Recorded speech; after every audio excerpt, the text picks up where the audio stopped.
रायगडमध्ये सलग चौथ्या दिवशी अवकाळी पावसानं हजेरी लावली। गोरेगाव, माणगाव आणि दक्षिण रायगडच्या काही भागात वादळी वाऱ्यासह मुसळधार पाऊस झाला। मुसळधार पावसामुळे भात आणि आंबा शेतीसह वीटभट्टीचंही नुकसान झालंय, तर वादळी वाऱ्यामुळे अनेक भागातील विद्युत पुरवठाही खंडित झालाय।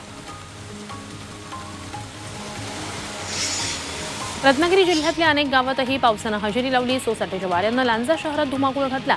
या वेगवान वाऱ्यानं अनेक ठिकाणचे पत्रे उडून गेले। वाऱ्यामुळे लांजा शहरात धुळीचे लोट बघायला मिळत होते। दरम्यान आज कोकणासाठी हवामान खात्यानं पावसाचा येलो अलर्ट दिलाय।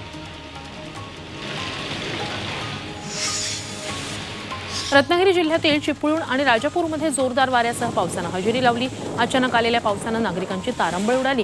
पावसाच्या आगमनानं उष्णतेनं त्रस्त नागरिक सुखावले, तर आंबा बागायतदार मात्र चिंतेत आहेत।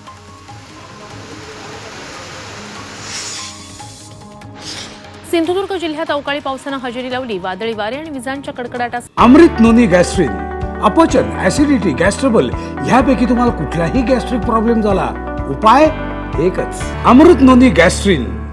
मुसळधार पाऊस झाला। वादळी वाऱ्यामुळे अनेक ठिकाणचा वीज पुरवठाही खंडित झाला, तर अचानक आलेल्या पावसामुळे नागरिकांची तारंबळ उडाली।